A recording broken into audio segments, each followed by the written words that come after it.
je vais vous parler de Saturne cardinal et Saturne mutable. Saturne est cardinal quand il est dans un signe cardinal, et il est mutable quand il est signe mutable. Et entre les deux,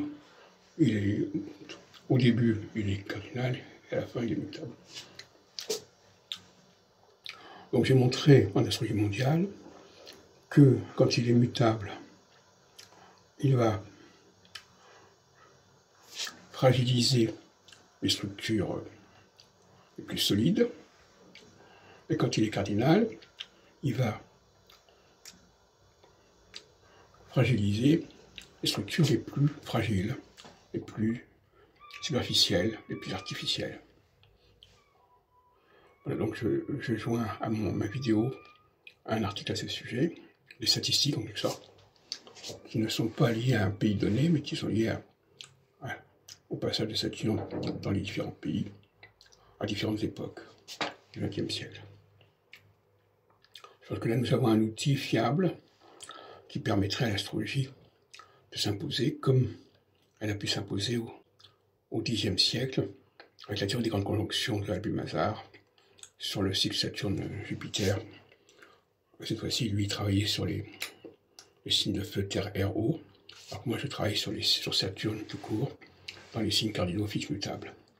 Mais je pense que on est à peu près dans la même épistémologie, la même logique, sauf que les signes cardinaux fixes mutables, c'est beaucoup plus sérieux que les signes feu, terre, air, eau, parce que c'est fondé sur les axes équinoxiaux solsticiaux. Alors feu, terre, eau, c'est complètement artificiel, et ça ne tient pas debout. Même si, effectivement, il y a 120 degrés d'écart entre deux conjonctions Jupiter-Saturne. C'est ça qui a conduit d'ailleurs Abu-Mazar,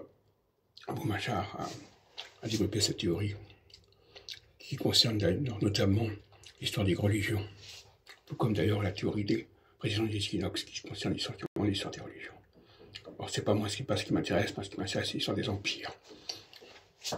Les empires, au sens large du terme, les fédérations, les unions, tout ça est fragilisé quand Saturne arrive en signes cardinaux, et en revanche est renforcé quand Saturne arrive en signe mutable.